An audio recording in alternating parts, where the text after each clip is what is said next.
The first time I walked into luxe and lace. My heart was pounding so hard I thought the stylists might hear it.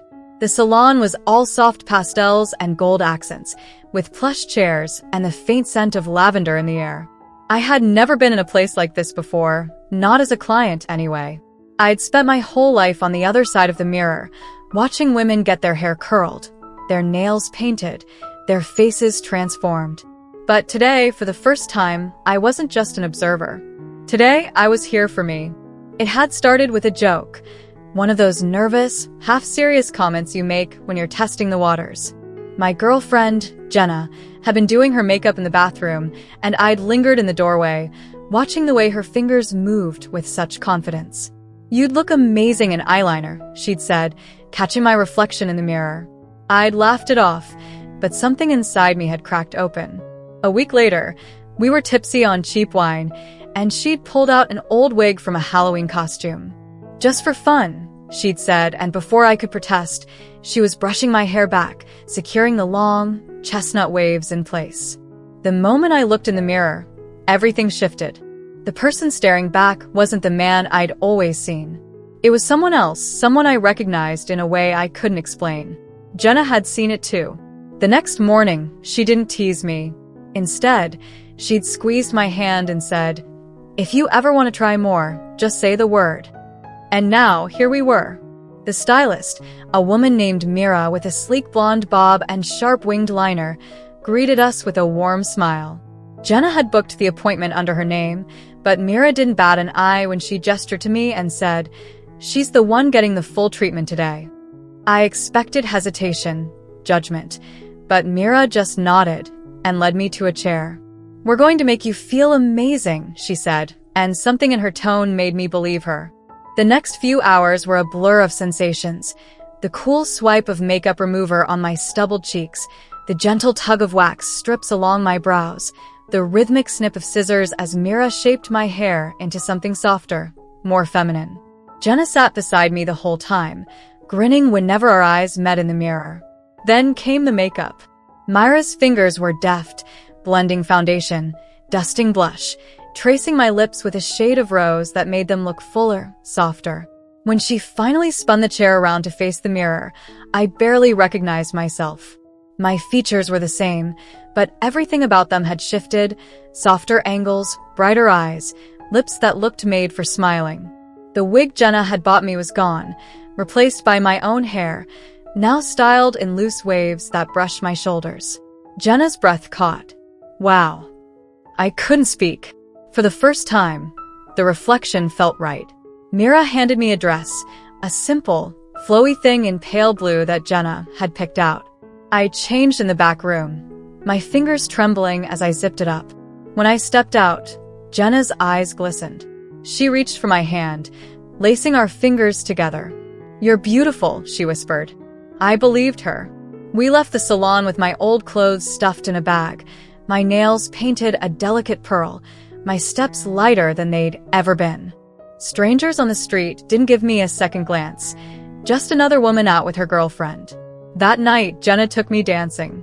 Under the pulsing lights, with her arms around me, I finally understood what it meant to feel at home in my own skin. It wasn't just a makeover. It was the beginning of something new.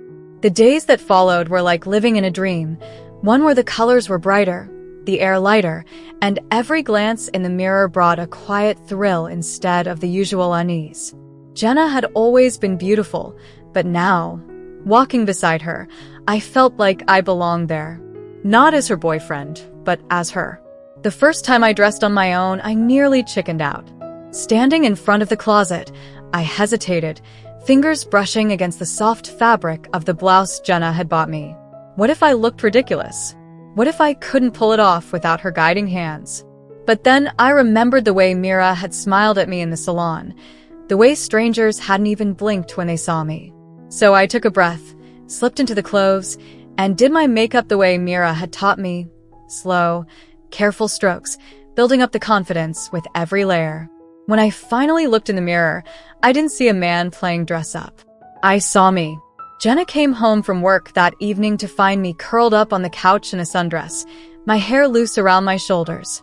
She stopped in the doorway, her lips parting in surprise.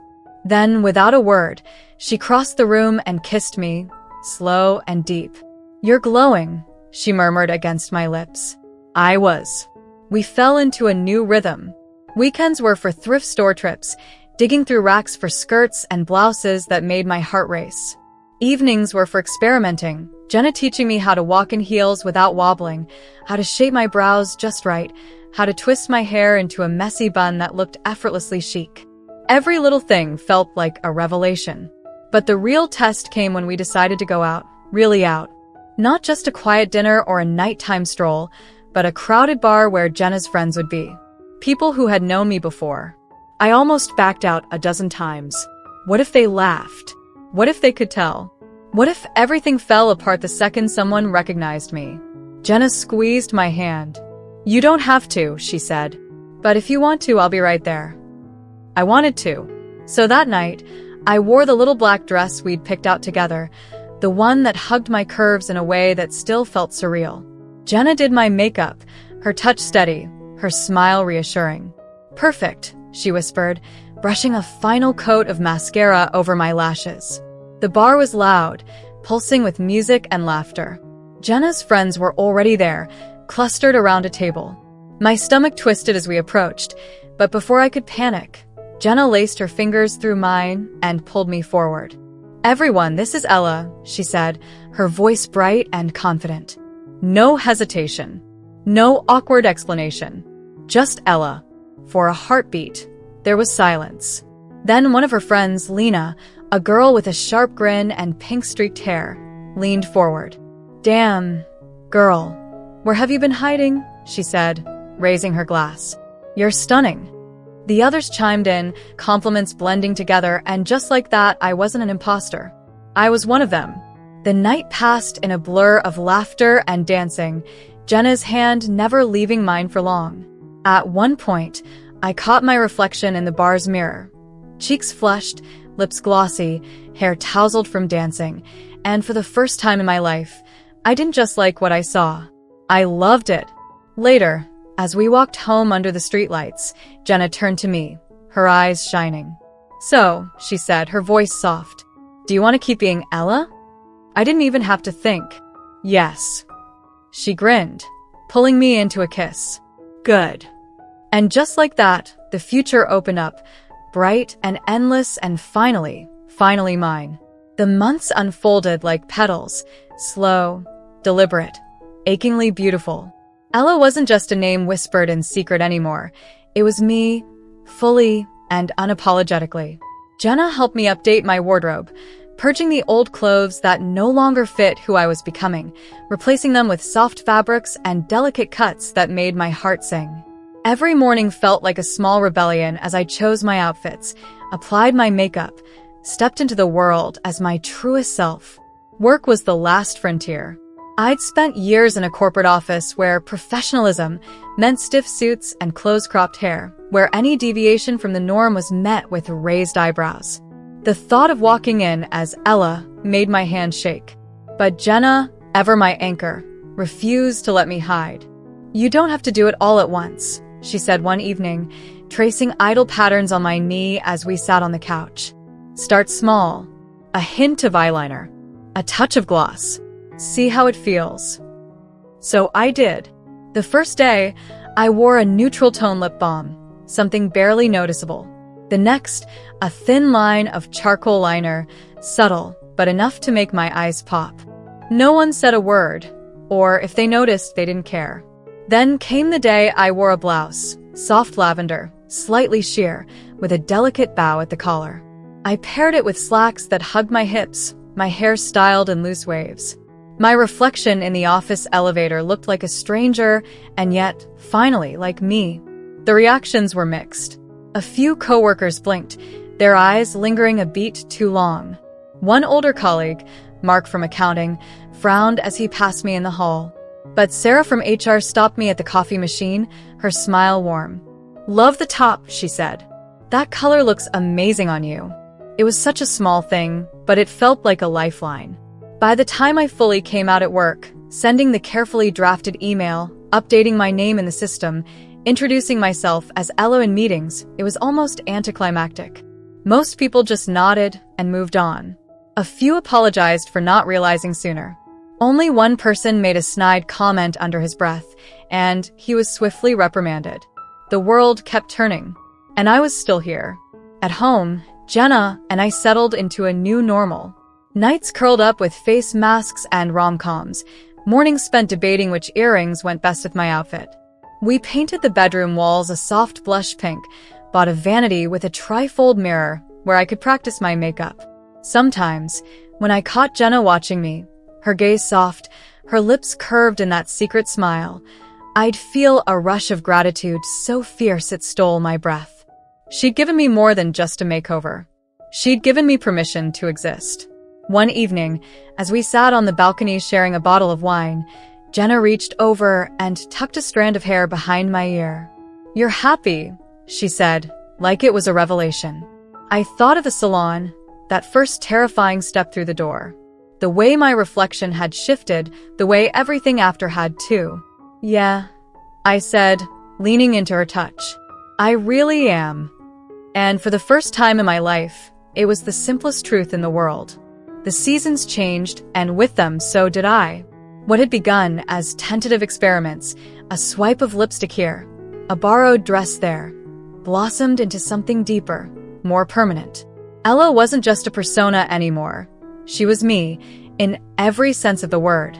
Jenna and I marked the one-year anniversary of my salon makeover by returning to luxe and lace. Mira greeted us with a hug, her eyes lighting up as she took me in.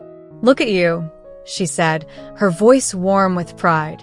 My hair was longer now, falling in natural waves past my shoulders, and my makeup, though still simple, was applied with a confidence that hadn't been there before. This time, the salon wasn't a leap of faith. It was a celebration. Mira gave me a trim, shaping my hair into something sleeker, more polished. She touched up my brows, painted my nails a deep, shimmering red, and finished with a makeup look that was bolder than anything I'd dared before. Smoky eyes, contoured cheeks, lips that demanded attention. When she spun the chair around, Jenna's breath caught. "You're stunning," she whispered. And for the first time, I didn't just believe her, I felt it. That night, we went to a rooftop bar downtown, the city lights stretching out below us like scattered stars. I wore a backless emerald dress that clung to my curves, the fabric cool against my skin. Jenna, in sleek black satin, kept her hand on my waist all evening, her touch a silent promise. Halfway through the night, a woman at the bar leaned over and said, "I love your dress. Where'd you get it?" No hesitation. No double take. Just two women chatting about fashion. I nearly cried right there. The biggest step came a few months later, when I finally worked up the courage to tell my family. I'd been putting it off for ages, terrified of their reactions. My parents were traditional, the kind of people who still referred to my childhood as "when you were a boy." But I couldn't hide forever. Jenna held my hand as I dialed their number. "Whatever happens," she said, "you're not alone."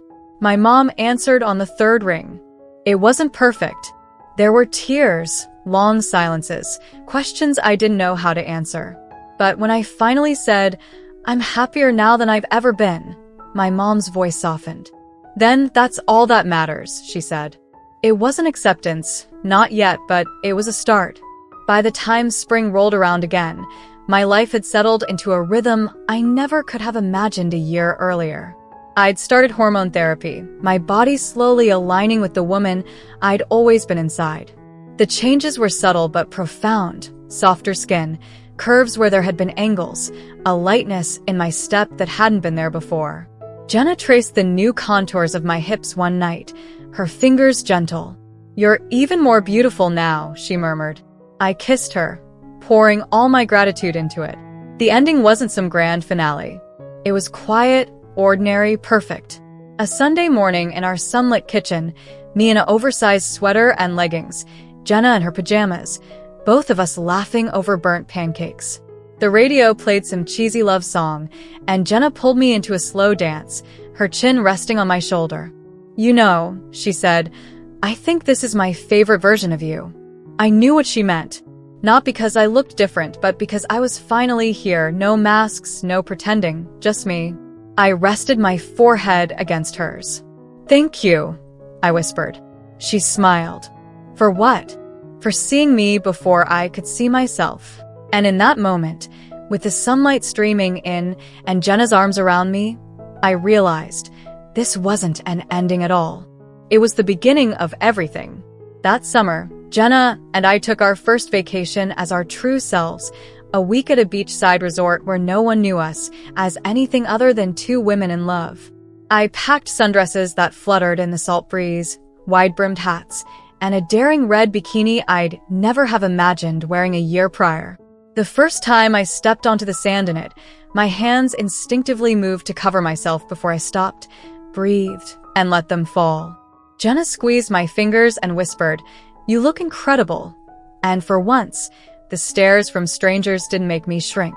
They made me stand taller.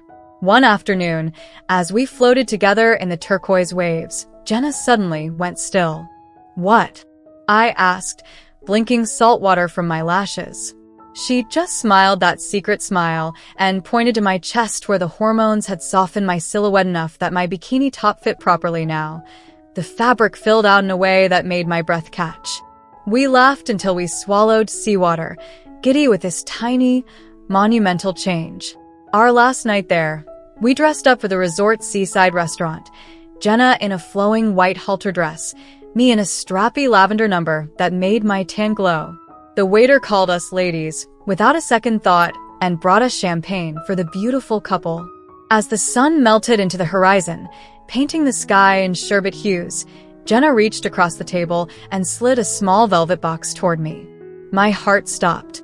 It wasn't an engagement ring. We talked about that, about waiting until my transition felt more complete, but a delicate silver necklace with a tiny seashell pendant. For my mermaid, Jenna said as she fastened it around my throat, her lips brushing the newly sensitive skin below my ear. The pendant settled just above my décolletage, a shimmering testament to how far I'd come. Back home, life continued its gentle forward march. My parents sent a birthday card addressed to Ella for the first time. At work, I led presentations with a voice that no longer dropped into an artificial register. And one rainy October evening, as Jenna and I walked hand in hand through our neighborhood, a little girl clutching her mother's skirt pointed at us and said, "Look, mommy, princesses." That's when I knew the transformation was complete. Not because of the hormones or the clothes or even the way the world saw me, but because somewhere along the way, I'd stopped seeing this as a journey to becoming someone. I was simply being her. The story doesn't end there, of course.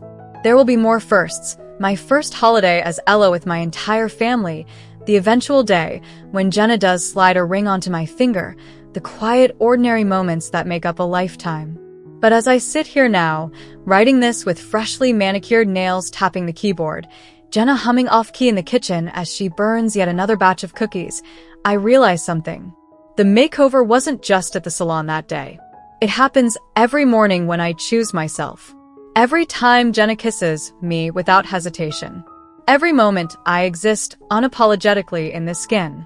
And darling, that kind of beauty never fades.